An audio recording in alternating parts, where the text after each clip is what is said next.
Hey folks, today we're reviewing the 2020 DeMarini CF. Now it's not called the CF Zen this year, although some vendor sites have it listed as the CF Zen, probably just for like SEO and Google searches. But truthfully, it's just called the CF.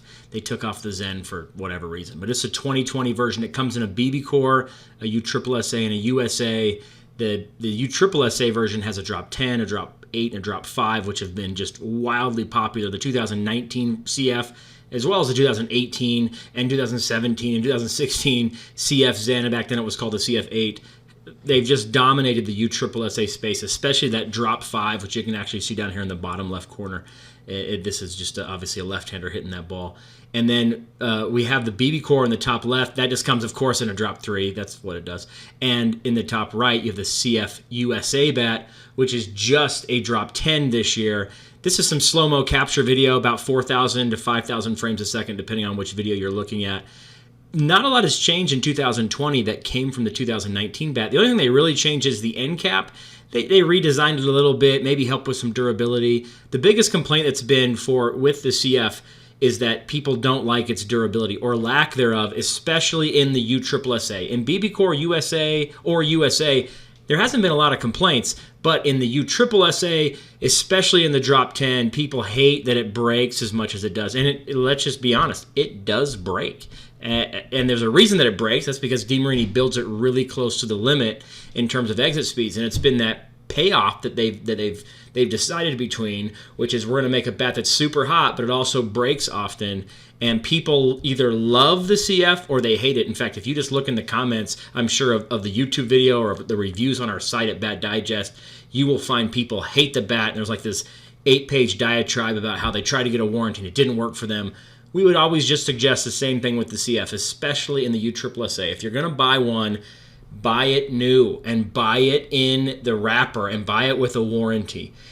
We've generally found that they tend to break earlier in the process. The ones that are going to break tend to break a little bit earlier. The ones that are not going to break, they tend to just last forever. And so, in fact, if it has been through 2 or 3 seasons of use, my guess is it's probably got another 2 or 3 seasons of use. If it's only been around for, 4 or 5 games and the kid didn't like it for whatever reason, that's kind of the one, honestly, that if we were in the secondary market, we would shy away from.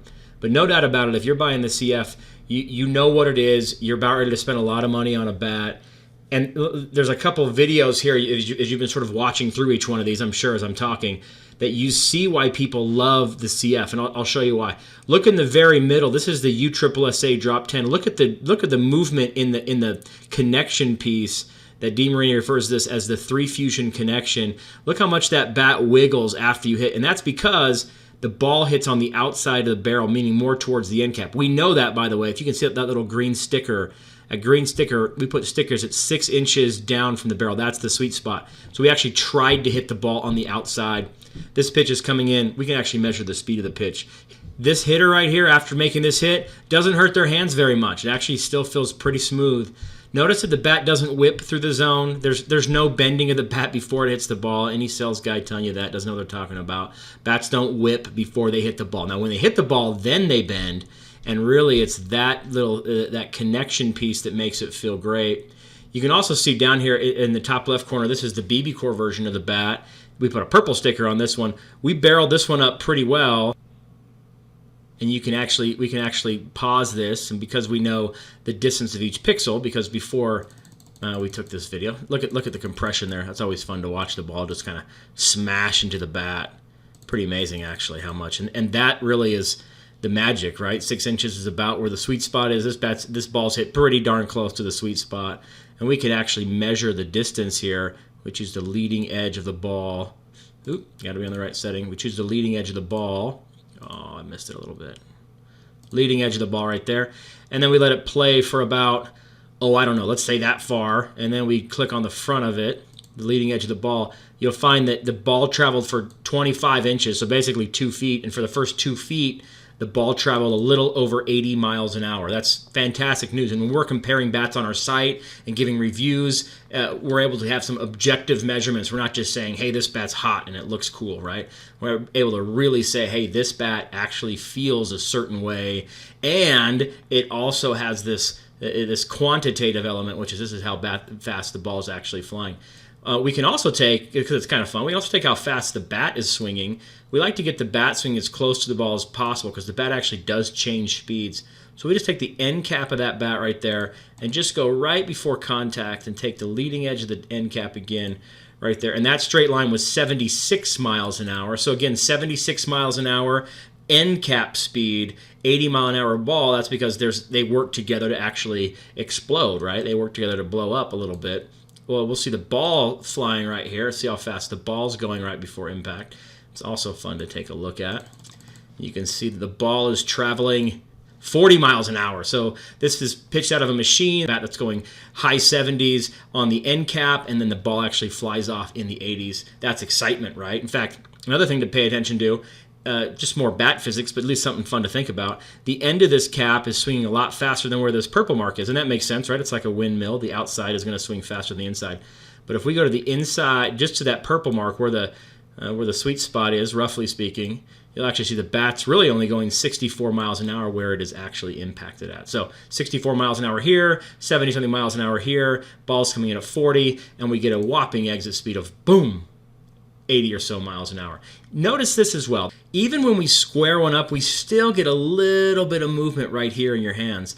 Some people would say, hey, we're losing energy, so we're not hitting the ball as far. And that might be true. But in terms of what feels good in your hands on hits, this is why people love the CF. It feels great when you square the ball up.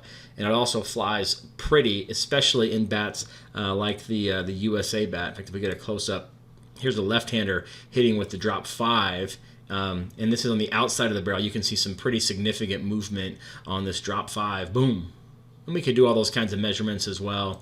We have a drop 10 on the outside. This is one we haven't seen close up yet, but watch the barrel movement on this bad boy. Ooh, just blows our. It's always so fun to watch. But here's a really close up of the drop 5 CF hitting a ball, obviously off of a tee.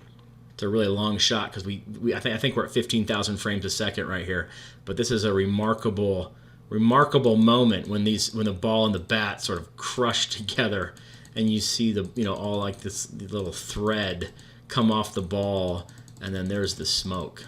Fun times, folks. Anyways, that's the 2020 DeMarini CF. If you're down for that and you SSSA, I say absolutely go for it.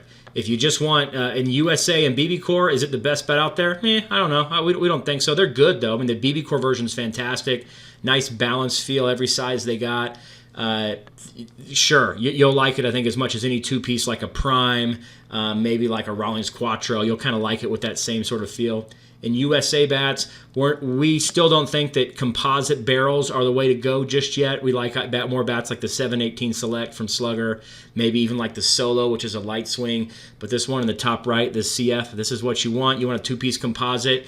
It's going to work just fine for you. It feels good, and when you can square it up, you can hit it. But that's it, folks. 2020 DeMarini CF Cage Side Extra Slow Motion Edition review.